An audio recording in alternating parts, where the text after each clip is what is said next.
جو designated areas ہیں راولپنڈی میں یا لاہور میں وہ کرنا چاہتے ہیں وہاں ضرور احتجاج کریں، لیکن ان کا جو مقصد تو وہی ہے جس کو محمد نواز شریف نے واضح طور پر کہا کہ وہ حکومت کے کاروبار کو، پاکستانیوں کی زندگیاں اور ان کے روزگار کو ڈسرپٹ کرنا چاہتے ہیں۔ تو لہذا ڈسرپشن کی اجازت تو نہیں ہے۔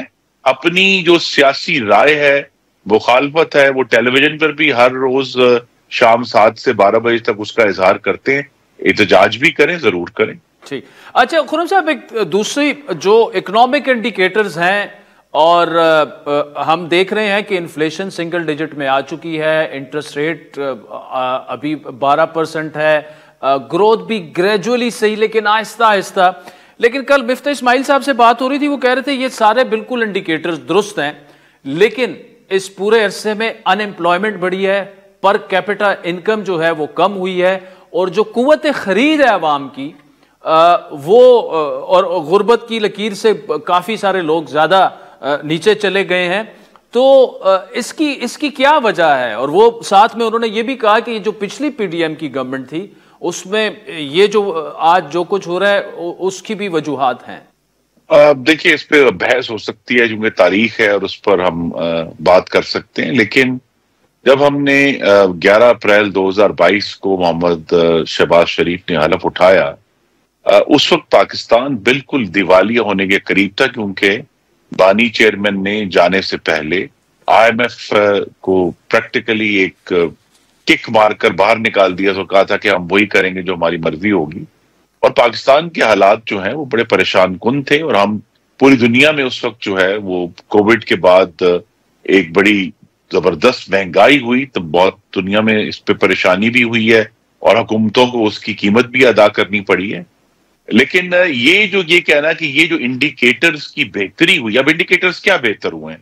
سب سے بڑی بات جس کا آپ نے ذکر کیا کہ مہنگائی، یعنی مہنگائی کا مطلب یہ ہے کہ قیمتیں اب نہیں بڑھ رہی، قیمتوں کو روک دیا ہے شہباز شریف کی حکومت نے، اور ان کو مزید بڑھنا نہیں بڑھ رہی وہ۔ تو یہ بہت بڑی کامیابی ہے کہ اگر 38% بڑھ رہی تھی آج سے کوئی 1.5 سال پونے 2 سال پہلے، تو اب وہ اس میں اگر نہیں بڑھ رہی تو یہ ایک کامیابی ہے۔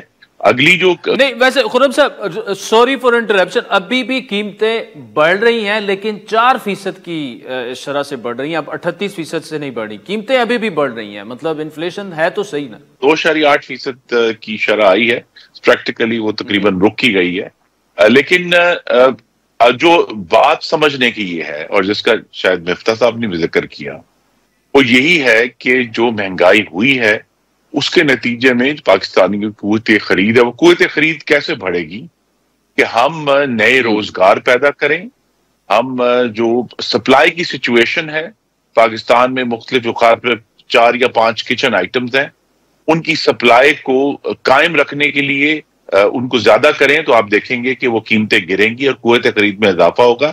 لیکن اصل چیز جو ہے وہ ہے اکنامک گروتھ، جو کہ اس وقت بہت بڑا چیلنج ہے شہباز شریف کی حکومت کے سامنے، کہ جو استحکام انہوں نے الحمدللہ حاصل کر لیا ہے اس کو اکنامک گروتھ میں کیسے بدلنا ہے، جس کے نتیجے میں پھر تنخواہیں بڑھیں، لوگوں کی قوت خرید بڑھے، اور ان کو یہ احساس ہو کہ ملک خوشحالی کی طرف جا رہا ہے۔ تو یہ جو کارنامہ انجام دیا گیا ہے پچھلے 1 سال میں، ہمیں اس کو کسی طرح کمتر نہیں سمجھنا چاہیے، لیکن چیلنج یہی ہے کہ جو پاکستان میں کروڑوں مرد و خواتین، نوجوان جو ہیں، ان کے لیے وافر اور بہتر روزگار پیدا کرنا، اور جو آج بھی جن کے پاس روزگار ہے ان کی تنخواہوں میں اضافہ جو ہے وہ تبھی ہوگا کہ اگر ملک جو، اور میں اس کو جوڑوں گا محمد نواز شریف کی نے جو بیان دیا ہے، کہ اگر ملک میں ڈسرپشن نہ ہو اور ہم یکسوئی سے اپنی معاشی بہتری کی طرف کام کر سکیں، ایک صوبے کے وسائل لے کر وفاق پر حملہ آور نہ ہو اور وہ صوبے کے وسائل اپنے صوبے پر خرچ کرے، جس طرح مریم نواز صاحبہ ہر روز ہمیں نظر آ رہی ہے کہ صوبے کے وسائل اپنے صوبے پر خرچ کر رہی ہیں، تو اس سے بھی اکنامک گروتھ بڑھے گی، اور سب مل کر بیٹھیں اور اس پر غور کریں، کیونکہ اس وقت جو ہے اکنامک گروتھ کا فارمولا آئی ایم ایف کے پاس نہیں ہے، وہ حکومت پاکستان کو بہت ہی بولڈ ڈیسیجن لینے پڑیں گے جس کے نتیجے میں ہم اکنامک گروتھ تک پہنچیں گے۔ اچھا خرم صاحب، تفصیلی آپ نے جواب دیا، لیکن اس پر سب کو مل کر سوچنا پڑے گا۔ یہ آپ کا ایک سینٹنس میں کوٹ کر کے اسی میں سے سوال نکال رہا ہوں کہ جے یو آئی اور پی ٹی آئی الائنس بننا ان کا جا رہا ہے، اور آپ کو پتہ ہے مولانا صاحب کے پاس تو اسٹریٹ پاور ہے، پی ٹی آئی کی پاپولیرٹی اپنی جگہ پر، اور ساتھ میں صرف یہ دو جماعتیں نہیں، پیپلز پارٹی بھی آپ سے ناراض ہے کہ جو وزیر اعظم صاحب نے ان سے وعدے کیے تھے وہ پورے نہیں ہو رہے، وہ آپ کے مینڈیٹ پر سوال اٹھا رہے ہیں.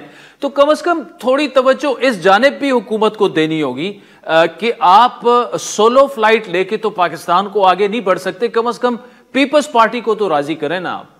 باقی جماعتیں تو چھوڑیں، وہ تو ضروری ہے، اور میری یہ توقع ہے کہ وزیر اعظم اور ان کی کابینہ کے اراکین جو ہیں اس پر توجہ دیں گے. اب چونکہ ہم قریب آ گئے ہیں مالی سال کے آخر میں اور نیا بجٹ بن رہا ہے، اور اس کے اندر جو بھی پیپلز پارٹی کے جائز مطالبات ہیں، چاہے وہ سندھ کے حوالے سے ہیں، پانی کے حوالے سے ہیں، ان کو اس آنے والے بجٹ میں ایڈریس میری توقع ہے کہ کیا جائے گا.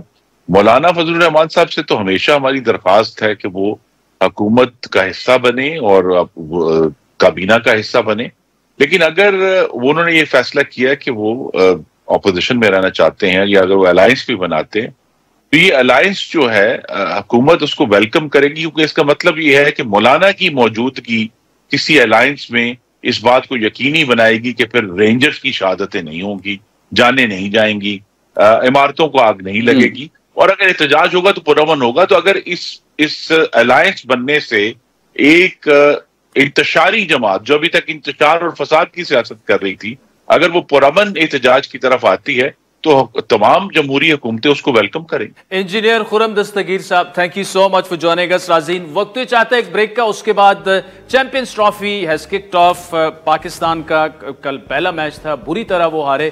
تفصیلی گفتگو کریں گے. ہمیں دو سابقہ ٹیسٹ کرکٹرز جناب عطاء الرحمان صاحب اور آسٹریلین ٹیم میں کھیلنے والے فواد احمد صاحب ہمیں جوائن کریں گے آسٹریلیا سے. ہمارے ساتھ رہیے.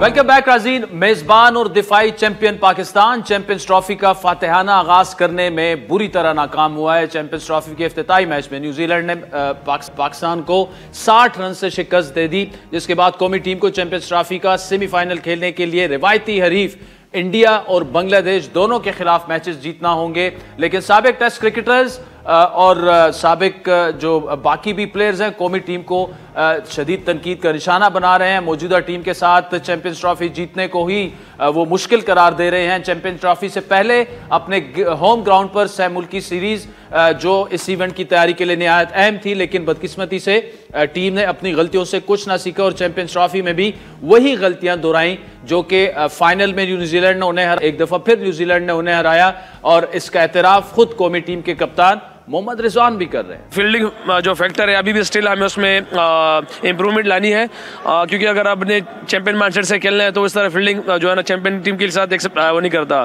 نیوزی لینڈ کے خلاف میچ میں پاکستان نے آغاز تو اچھا کیا، لیکن ڈیتھ اوورز میں ناقص بولنگ نے نیوزی لینڈ کو بڑا ہدف دینے میں کامیاب نیوزی لینڈ رہا. نیوزی لینڈ نے اپنی اننگز کے آخر میں انتہائی جارحانہ بیٹنگ کا مظاہرہ کیا اور آخری 10 اوورز میں 113 رنز بنائے، لیکن اس کا سارا ملبہ بھی بالرز پر نہیں ڈالا جا سکتا، کیونکہ پاکستان کو 50 اوورز مکمل کرنے کے لیے پارٹ ٹائم بالرز کا سہارا لینا پڑتا ہے. گزشتہ روز بھی 10 اوورز پارٹ ٹائم بالرز سے ہی کروائے گئے. بیٹنگ کی بات کی جائے تو اگر بیٹنگ نہ کرنے قومی ٹیم کو ہدف حاصل کرنے میں کامیابی سے کوئی بھی بیٹر اس طرح سے نہیں تھا کہ بغیر ایک دھوکے کے جسے کہا جا سکے کہ وہ چیمپئنز ٹرافی میں جس طرح کی ان کی ٹریننگ اور تیاری ہونی چاہیے وہ اس طرح سے ہے. پاکستان نے ہدف کے تعاقب میں پہلے 10 اوورز پر مشتمل پاور پلے میں صرف 22 رنز بنائے، صرف 22 رنز، اور 2 وکٹیں بھی گنوائیں. یہ پاکستان کرکٹ ٹیم کا ہوم گراؤنڈ پر ون ڈے میچ کی پہلی پاور پلے میں کم ترین سکور ہے،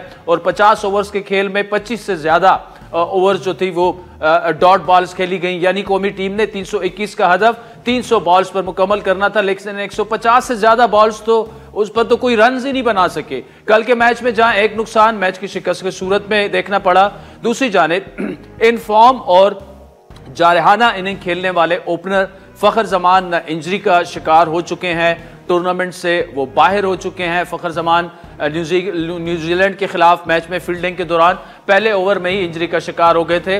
نیوزی لینڈ کے خلاف اوپننگ کرنے بھی فخر زمان نہ آئے اور وہ چوتھے نمبر پر بیٹنگ کرنے آئے، لیکن وہ بیٹنگ کے دوران بھی تکلیف میں دکھائی دیے. فخر زمان کی انجری کے باعث امام الحق کو اب بطور متبادل کپتان اوپنر ٹیم میں شامل کیا گیا ہے. آئی سی سی ٹیکنیکل کمیٹی نے امام الحق کے نام کی منظوری دے دی ہے. ٹیم کی کارکردگی اور چیمپئنز ٹرافی پر بات کریں گے. ہمارے ساتھ موجود سابق فاسٹ بالر اور test cricketer Ata ur-Rehman. Thank you so much for joining us. Sir پہلے تو کافی سخت تنقید ہو رہی ہے ٹیم پر, اور اوبویسلی جس طرح سے بیٹرز کھیلے اور جس طرح سے آخری 10 اوورز میں 115 رنز بالرز نے دیے, بغیر پارٹ ٹائم بالر سے بالنگ کروائی جا رہی ہے. ٹیم سلیکشن پر پہلے ہی سوالیہ نشان اٹھ رہے تھے. آپ کیسے اسیس کریں گے کل کی پرفارمنس کو؟ جی دیکھیں, سب سے پہلے تو دیکھنی پڑتی ہے ٹیم سلیکشن کیسی ہوئی ہے, آپ کی ٹیم کی اسٹرینتھ کیا ہے, ٹھیک ہے, اور آپ کی ٹیم کیا کھیلے گی. ہمیں تو یہی پتہ نہیں چلتا. سلیکشن کمیٹی سے پوچھتے ہیں کہ یہ ٹیم کس نے سلیکٹ کی ہے, وہ کہتے ہیں جی ہمارا ہیڈ کوئی نہیں ہے. تو محسن نقوی صاحب سے پوچھتے ہیں تو وہ کہتے ہیں کہ جی سلیکشن کمیٹی سے پوچھے تو کس سے پوچھے, تو کون سی ٹرک کے بتی کے پیچھے ہمیں لگایا. چلو یہ تو ایک ٹھیک ہے. جو آپ نے سلیکشن کی ہے اس ٹیم کی, کیا یہ ٹھیک تھی؟ پوری دنیا کے جتنے بھی پارٹیسپیٹ کر رہے ہیں اس ٹورنامنٹ میں ٹیمیں, ان کے ہر ایک کے پاس 2-2 3-3 4-4 اسپنر ہے. انڈیا کے پاس 5 اسپنر ہے, ٹھیک ہے, اور ہم نے اپنی ٹیم میں اسپنر رکھے ہی نہیں, اور فاسٹ بالروں کو ہم نے رکھ دیا. اب دیکھیں نا کہ مسئلہ یہ ہے کہ آپ ویسٹ انڈیز کے خلاف فاسٹ بالر کھلا نہیں رہے, ٹھیک ہے, اسپن وکٹیں بنا کے آپ نے اپنی بیٹنگ لائن تباہ کر دی, ٹھیک ہے. اچھی بڑی ٹیم تھی آپ کی. آپ نے آسٹریلیا کو آسٹریلیا میں ہرایا, ساؤتھ افریقہ میں ہرایا, تو وہی ٹیم تھی. ایک پلیئر انفٹ ہوا ہے تو آپ نے پوری کی پوری ٹیم چینج کر دی. یہ تو اس وجہ سے انہوں نے اپنے پاؤں پہ خود کلہاڑی ماری ہے. اور دیکھیں جو سلیکشن ہوئی ہے, یہ فہیم اشرف, یہ خوشدل شاہ, یہ عثمان خان کیسے ٹیم میں آگے. عثمان خان تو ون ڈے بھی نہیں کھیلا ہوا, ٹھیک ہے. خوشدل شاہ, اس کا ایکسپیرینس دیکھ لیں, 10 میچوں میں 199 سکور ہے, اور ون ڈے کی اس کے 2 وکٹیں ہیں. وہ آپ کا بیسٹ آل راؤنڈر ہے, ٹھیک ہے. تو فہیم اشرف کو دیکھ لیں, اس کا بھی ایسے ہی ہے, ٹھیک ہے. تو آئی تھنک کہ یہ ٹیم جو سلیکٹ ہوئی تھی نا, یہ صحیح میرٹ پہ نہیں ہوئی. یہ کہیں سے پرچیاں آئی ہیں. یہ پورا پاکستان جتنے بھی ٹیسٹ پلیئر ہیں, جتنے تبصرہ نگار ہیں, آپ دیکھیں کہ سپورٹس اینالسٹ ہیں, تو انہوں نے سب نے کہا یہ ٹیم ٹھیک نہیں ہے. تو پھر چیئرمین صاحب نے کہہ دیا کہ ہم ریویو کریں گے. یہ ایسا ہوا ہے کہ اگر یہ چینج کرتے تو خود مرتے تھے, اگر نہیں کرتے تو پھر بھی مرتے ہیں. تو یہ سسٹم ہوا ہے. اچھا عطاء الرحمان بھائی ایک بات بتائیں. ایک تو بالکل سلیکشن ٹھیک نہیں تھی اور پہلے سے اس پر تنقید ہو رہی تھی, لیکن تھوڑا سا اگر ہم اس کو نیرو ڈاؤن کریں, ایک تو آپ کو مطلب ایک اوپنر کے ساتھ آپ جا رہے ہیں, دوسرا آپ کے پاس ایک سپنر ہے, مطلب آپ پارٹ ٹائم بالر سے, تو کیا کرنا کیا چاہیے تھا؟ جو غلط ہوا وہ تو ہوا, لیکن آپ کی نظر میں کس طرح کی سلیکشن ہونی چاہیے؟ دیکھیں, سب سے پہلی دیکھی جاتی ہے کہ آپ کا اوپنر پیئر کون سا ہے, ٹھیک ہے. آپ پھر میڈل میں آتے ہیں کہ میڈل آرڈر کون سا ہے, پھر آپ دیکھتے ہیں ہمارا اسپنر شعبہ کون سا ہے, ٹھیک ہے. فاسٹ بولنگ تو آپ نے دیکھ لیا, آپ نے فاسٹ بولر آپ کے پاس ٹائم تھا تو آپ نے نہیں کیا. فاسٹ بولر آپ کو ٹرائی نیشن کھیلی آپ نے, تو اس میں تینوں بولروں کو تقریباً کوئی آئی تھنک کہ 29 اوور میں شہنشاہ کو 197 رنز ہوئے اور 6 آؤٹ کیے اس نے, اور نسیم شاہ کو 28 اوور میں 181 ہوئے ہیں اور 3 آؤٹ کیے ہیں, ٹھیک ہے. اسی طرح ابرار کو 171 ہوئے ہیں 30 اوور میں اور 3 آؤٹ کیے. یہ ٹرائنگل سیریز کی بات کر رہا ہوں, ٹھیک ہے. خوشدل شاہ کو اس نے کیا تقریباً 22 اوور اور 127 رن دیا اور 1 آؤٹ کیا, ٹھیک ہے. تو یہ تو سپنر ہے ہمارے, اور پارٹ ٹائم آپ نے پارٹ ٹائم سپنر سے کو کہا یہ ہمارے اسپیشلسٹ سپنر ہے. بھائی ہر ٹیم نے 2-2 3-3 اسپیشلسٹ سپنر رکھے ہیں, تو آپ نے کیوں نہیں ایسا کیا؟ آپ نے تو اپنی ٹیم کے ساتھ خود بلنڈر کیا, ٹھیک ہے. جس ٹیم کا اوپنر نہ ہو, آپ بابر اعظم سے اوپن کرا رہے ہیں, اور بابر اعظم مڈل آرڈر میں رنز نہیں کر رہا, تو آپ اسے اوپن کرا رہے ہیں. اس نے کہاں اوپننگ کیا؟ T20 میں وہ زبردستی اوپنر بنا ہوا ہے. تو آئی تھنک آپ کی ٹیم میں تو اوپر ہے ہی نہیں ہے کچھ, تو کیسے آپ میچ جیتتے؟ تو آپ کی تو دیکھ لیں ایک میچ کھیلا آپ نے اس میں واہ کرا دیا آپ نے ساؤتھ افریقہ کے خلاف جو 350 چیز کیا. بھائی ہماری ٹیم ایک میچ کی ٹیم ہے, ایک میچ میں کرتی ہے اگلے 4 میچ ہارتی ہے. تو اس وجہ سے آپ کی جب سلیکشن ٹھیک نہیں ہوگی تو یہ رزلٹ آئیں گے. ٹھیک ہے. اچھا طارق محمد دوسرا یہ اب بتائے گا, اب تو چلیں 23 فروری پہ نظریں ہیں انڈیا کے ساتھ, اور انڈیا کی کافی مضبوط بیٹنگ بالنگ اور ان کا جو ٹریک ریکارڈ ہے, کس پلاننگ کے تحت چلنا چاہیے؟ اب تو جو ٹیم ہے وہ ہے, امام الحق کو اسکواڈ میں شامل کر دیا گیا ہے, ایک ہی آپ کے پاس ریگولر اوپنر تھا, وہ بھی انفارچونیٹلی فخر زمان جو ہے is out of the tournament now. تو کس پلان کے ساتھ اب جانا چاہیے؟ آپ اگر آپ ہوتے تو کیا کرتے؟ دیکھیں میرا سب سے پہلے تو یہی ہوتی ہے کہ آپ کے اوپنر پر آپ کو کون سا اوپنر سٹینڈ کرا سکتا ہے. تو آئی تھنک کہ یہ چیز ہمارے ہاں لیک کی ہے, جس کے ہمیں تو پتہ ہی نہیں ہمارا اوپنر کون ہے. آپ کی ٹیم تو کنفیوژن کا شکار ہے, جس کی وجہ سے یہ سارے دن ہمیں دیکھنے پڑے ہیں. یہ منٹورو نے آپ کے پاس تو پیچھے بیک اپ ہی نہیں ہے. یہ منٹورو نے جو ٹیمیں ان سے پوچھے نا کہ یہ کہاں ہیں پلیئر جو آپ نے ڈیولپ کیے ہیں. ہمارے پاس نہ فاسٹ بولر ہے, فاسٹ بولر ہمیں تینوں فاسٹ بولر نے کل والے میچ میں 214 رنز دے دیے ہیں. ٹھیک ہے, یہ ہماری فاسٹ بولر کو دنیا مانتی تھی, تو یہ تو ہمارا معیار ہو گیا فاسٹ بولر کا. تو آئی تھنک کہ آپ امام الحق کے بارے میں سب سے پہلے ہم نے بولا تھا کہ اس کو ٹیم میں ہونا چاہیے. اوپنر آپ کا اوپنر انفٹ ہوا ہے تو اوپنر کی جگہ اوپنر آتا ہے. تو یہ ایکسپیریمنٹ جو ہے نا یہ آپ کو لے کے بیٹھ گئے ہیں. یہ اوپر سے آپ کے جو کپتان ہے رضوان, اس نے کہا کہ یہ جب ان سے پوچھا گیا کہ یہ خوشدل شاہ اور فہیم اشرف کہاں سے آگے, انہوں نے کہا جی بی پی ایل میں. آپ کی تو ٹیم بنتی ہے بی پی ایل سے, تو آپ کیا کریں گے؟ آپ اپنے ڈومیسٹک کو تالے لگا دیں.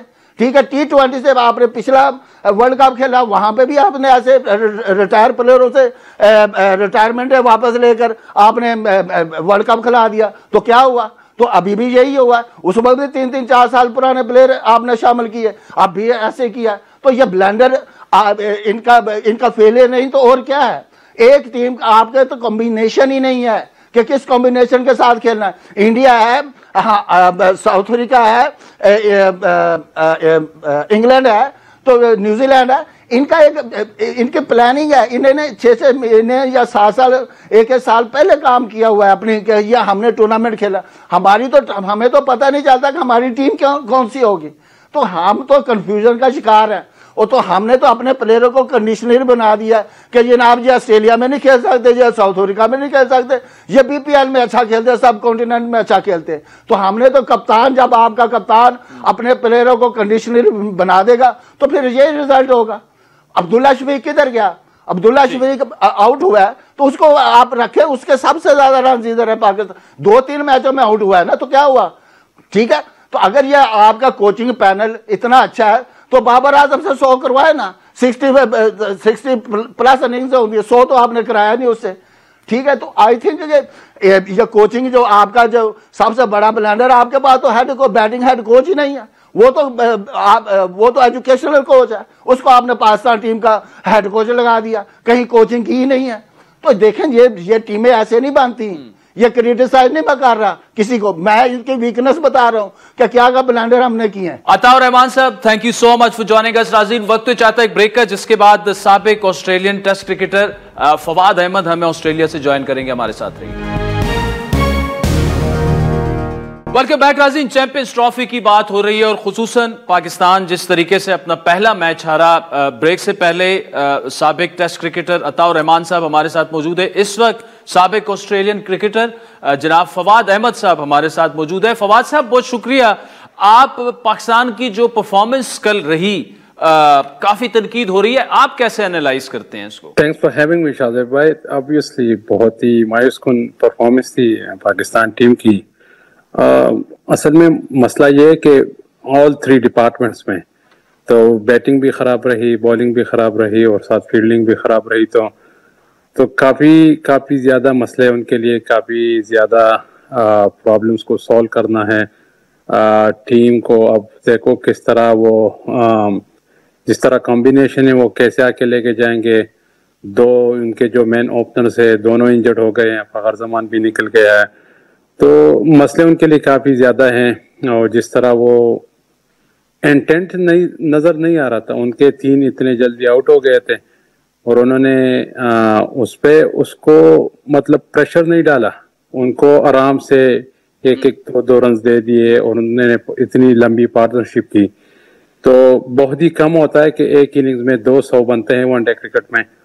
تو انہوں نے یہ الاؤ کیا, لگتا تھا کہ وہ ڈیفینسو موڈ میں تھے اور ایسے لگ رہا تھا کہ وہ وکٹ لینے کی کوشش نہیں کی انہوں نے. آپ مطلب ایکسٹرا فیلڈرز اندر ڈالتے ہو, اسپن کافی زیادہ اسپن ہو رہا تھا لیکن وہ اسپن پہ نہیں گئے, وہ بار بار ہی ویریشن یوز کر رہے تھے. مطلب اتنا مطلب سیدھی بالیں زیادہ کر رہے تھے, اسپن پہ نہیں جا رہے تھے تاکہ جدھر سے آپ کو وکٹ ملے گی.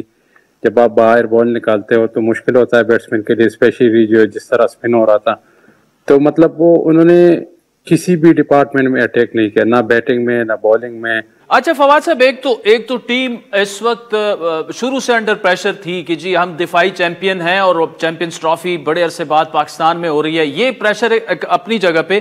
لیکن اب چونکہ ایک میچ ہار گئے ہیں اور بہت زیادہ کرٹیسزم ہو رہا ہے سابق پلیئرز کی جانب سے بھی اور ہر طرف سے بھی, تو اس وقت ٹیم تو انڈر پریشر ہوگی. اور پھر نیکسٹ جو میچ ہے جو چیمپئنز ٹرافی کا سب سے بڑا میچ جسے قرار دیا جا رہا ہے, Pakistan versus India.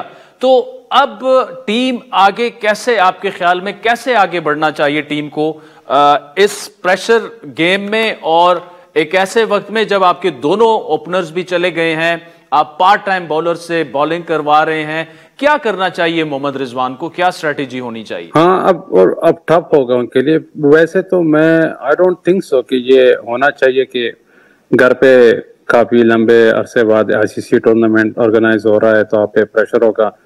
They should go on the other side کہ آپ انجوائے کرو, ایکسائٹیڈ ہو. پاکستانی فینس کے لیے ایک بہت اچھا موقع ہے کہ اپنے گھر پہ اتنے سپر سٹارز کو دیکھ لے, بڑے بڑے ہیروز ہیں آئیں گے ڈفرینٹ کنٹری سے, تو ان کو بھی انجوائے کرنا چاہیے اور اچھی کرکٹ کھیلنی چاہیے. لیکن ہاں اب پریشر میں ہوں گے کہ کس طرح آگے جائیں گے. اسپیشلی آپ کے جو مین بیٹر ہے وہ بیٹسمین فخر زمان, جو ون ڈے میں کافی تیز کھیلتے ہیں اور اٹیکنگ کرکٹ کھیلتے ہیں, وہ نکل گئے. اوپر سے بابر اعظم کا کافی مسئلہ چل رہا ہے کیونکہ وہ اصل میں فارم میں نہیں ہے اور کافی لمبے عرصے سے اس کی بیٹ جا رہی ہے. وہ اپنے آپ میں ہی گم ہوا ہے, وہ اپنی فارم کی چکر میں ہے. وہ آپ کو ہارڈلی میچ جتائے گا کیونکہ اس کی جو فوکس ہے وہ میچ پہ نہیں ہوگی, کیونکہ وہ خود ہی ایک مسئلے میں الجھا ہوا ہے تاکہ اپنی فارم آ جائے اس کی, تاکہ رنز نکالے. تو اس کو سکور بورڈ کی فکر میرے خیال میں ہے ہی نہیں, لگتا ایسے ہی ہے. میں اس پہ تنقید اس طرح نہیں کر رہا ہوں, یہ ہر بندے پر ہوتا ہے. لیکن انفارچونیٹلی پاکستان کا بینچ اسٹرینتھ اتنا ویک ہے, اور پھر ہم اگر جائیں گے تو اس کے لیے کافی لمبا پروگرام ہونا چاہیے کہ سسٹم سارا خراب ہے. آئے دن کوچز چینج ہوتے ہیں, آئے دن چیئرمین چینج ہوتا ہے, آئے دن مینجمنٹ چینج ہوتی ہے, کیپٹن چینج ہو جاتا ہے. پچھلے پتہ نہیں 5 سال میں کتنے چیئرمین, کتنے کیپٹن, کتنے کوچز چینجز ہوئے. کنسسٹنسی کدھر سے؟ لوگ کہتے ہیں کنسسٹنسی نہیں ہے. یار کنسسٹنسی سسٹم میں لے آؤ, آپ کی اپنی مینجمنٹ لے آؤ, اس میں ان کو 3-4 سال دے دو تاکہ وہ ڈیولپ کرے. ایک چیز آپ کا ایک بانڈ بن جائے, آپ ادھر اپنے آپ کو سمجھ سکو, ایک دوسرے کو, کوچ پلیئرز کو سمجھ سکے, تاکہ اس طریقے سے ان کو وہ ان سے بیسٹ پرفارمنس وہ نکالے, تاکہ وہ ایک دوسرے کو سمجھ سکے. یہ کوئی جادو تو نہیں ہے. آپ ادھر سے مطلب آج کل اینڈریو میکڈونلڈ کوچ ہے آسٹریلیا کا, وہ ہر چیز جیت رہے. وہ کل پاکستان کا کوچ بن جائے گا تو آپ کہتے ہیں کہ پاکستان ٹیسٹ چیمپئن شپ بھی جیتے گی, ورلڈ کپ بھی جیتے گی, یہ پلانا ڈنگلا. No, it doesn't work like that. You have to get together, you have to work hard. یہ پراپر ایک سسٹم ہوتا ہے, ایک نرسری ہوتی ہے. پاکستان کرکٹ ٹیم میں یہ لوگوں کو ڈیولپ کر رہے ہیں, یا کوچز ہوں یا پلیئرز ہوں, ان کے لیے آپ کو ایک سسٹم کی ضرورت ہے تاکہ آپ نیچے سے سب کو ڈیولپ کرو. اسٹیٹ لیول سے بندہ انجرڈ ہو جاتا ہے, اس کی فٹنس کی پرابلم ہے, اس کی فارم کی پرابلم ہے, ٹیکنیکل پرابلم ہے, اس کو اسٹیٹ میں بھجوا دو. یار اس کو ٹھیک کر کے پھر اپنے پاکستان ٹیم میں آؤ.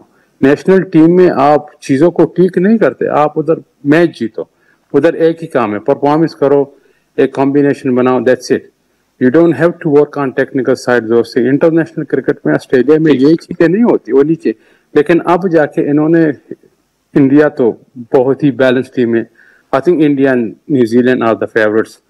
جس طرح ان کی ٹیم کے بیلنس ہے، مجھے تو ایسے ہی لگ رہا ہے یہ دونوں ٹیمیں بڑی اچھی جا رہی ہے. باقی خیر انگلینڈ ساؤتھ افریقہ بھی اچھی ٹیمیں ہیں. ڈارک ہارس ہوگی افغانستان، کیونکہ دبئی میں جو میچز ہے اور کراچی میں میچز ہے ادھر سپن بہت ہے. ان کی سپن جو بالنگ ہے وہ بہت سٹرونگ ہے، ان کی بیٹنگ بھی ابھی. اچھا فواد صاحب، کل آصف اقبال صاحب سے بات ہو رہی تھی، انہوں نے بھی افغانستان کا کہا کہ you can not write off Afghanistan, they have every chance of winning, کیونکہ you just have to play on the day. اگر آپ اچھا کھیلے آپ نکال جائیں گے گیم. بالکل ایسے ہی ہے. وہ تو پتہ نہیں میکسویل کیسے کہلاتا، once in a lifetime innings تھی جو 2023 ورلڈ کپ میں تھے. وہ اگر نہ ہوتا تو وہ ادھر بھی سیمی فائنل میں پہنچ گئے تھے. تو they are I think really in good shape. جس طرح وہ کھیلتے ہیں اپنے کنٹری کے لیے، جس طرح ان کا جوش ہے، اور کنڈیشن ان کو بہت سوٹ کر رہی ہے. So condition make a massive difference, کیونکہ ادھر سے آسٹریلیا کی ٹیم کافی ان کی ٹیم اچھی ہے، پھر بھی کہ آپ ان کو مطلب آؤٹ رائڈ نہیں کر سکتے، لیکن کافی کمزور ہو گئی ہے کیونکہ ان کے 3 جو مین بالرز ہیں وہ نہیں کھیل رہے. اوپر سے مچ مارش ہے، وہ اسٹوئنس ریٹائرڈ ہو گیا. تو یہ 5 جو مین بندے تھے پچھلے سال، وہ 2 سال پہلے ورلڈ کپ میں کھیل رہے تھے، وہ نہیں ہوں گے. تو ان پہ جو ان کے ینگ پلیئرز ہیں اصل میں وہ گڈ ہیں، لیکن باقی ٹیمیں ان کے خلاف کافی مطلب کانفیڈنس میں ہوں گی کہ یار یہ تو مچل سٹارک نہیں ہے، یہ تو پیٹ کمنز نہیں. آل دے آر ریئلی گڈ. آپ ان کو دیکھو گے وہ کافی اچھے ہیں، لیکن اسی طریقے سے ان کو افغانستان کو ایک اور کریڈٹ جاتا ہے کہ ایک ٹیم ان کی بالنگ تھوڑی کمزور ہے. اب افغانستان کی اپنی بالنگ اتنی اچھی ہے تو وہ، لیکن انڈیا میرے خیال میں ٹاپ ٹیم ہوں گی. وہ سارے میچز دبئی میں کھیلیں گے اگر وہ فائنل تک پہنچ جاتے ہیں. فواد احمد صاحب تھینک یو سو مچ. ناظرین، سابق آسٹریلین کرکٹر ہمارے ساتھ آسٹریلیا سے موجود تھے. وقت تو چاہتا ہے ایک بریک کا، جس کے بعد آپ سے دوبارہ ملاقات ہوگی.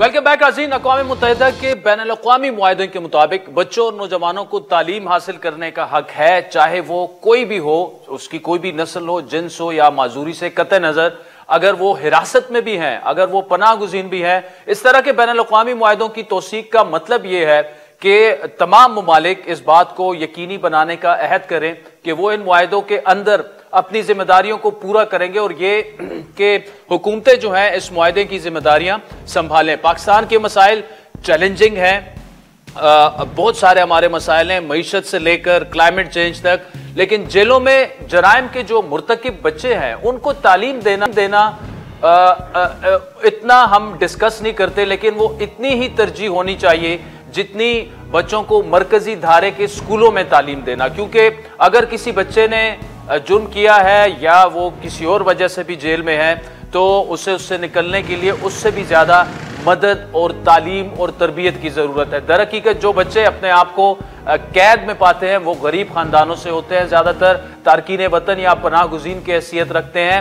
ان کی اضافی ضروریات جو ہیں وہ بھی ہوتی ہیں، یا ان کے والدین جیل میں ہوتے ہیں. اور ایسا صرف پاکستان میں نہیں ہے، دنیا بھر کے ممالک میں ایسا ہوتا ہے. پاکستانی جیلوں میں ایک اندازے کے مطابق 1700 سے 2000 بچے اس وقت قید ہیں، اور پاکستان میں جیلوں کے اکثر ناگفتہ حالات کے پیش نظر تعلیم جو ہے وہ ملک کی ترجیح فہرست میں ویسے ہی نیچے ہے. پاکستان اوبویسلی اپنی بین الاقوامی ذمہ داریاں پوری کرنے کا پابند ہے، اور اس میں جو سب سے اہم چیز ہے وہ یہ ہے کہ ملک میں اس وقت پاکستان میں 2,62,00,000 بچے آؤٹ آف سکول ہے. یعنی پاکستان کے بچوں کی جو پاپولیشن ہے 40% جو ہے وہ ویسے ہی سکول نہیں جا رہے. تو ایک بہت بڑا ایشو ہے. پاکستان کو اس حوالے سے کیا کرنا چاہیے، یہ کتنا اہم مسئلہ ہے. ہمارے ساتھ موجود ہیں Gloucestershire university professor doctor Adeela Shafi. Thank you so much doctor صاحبہ فار جوائننگ اس. ایک تو آپ نے اس پہ بڑی تحقیق کی، اور کیا وجہ تھی کہ آپ نے پاکستان کو چنا، اور اس تحقیق کرنے کی وجہ کیا تھی؟ کیا یہ بچے واقعی اگنور تھے جو جیلوں میں ہیں، اور اس قسم کا جو بچے جیلوں میں ہیں، پریزن میں ہیں، مینی کنٹریز میں وہ بچے جو ہیں لاسٹ آف دا کیو ہوتے ہیں. سو پاکستان میں یہ انیوژل بات نہیں ہے، لیکن انیوژل بات یہ ہے پاکستان میں کہ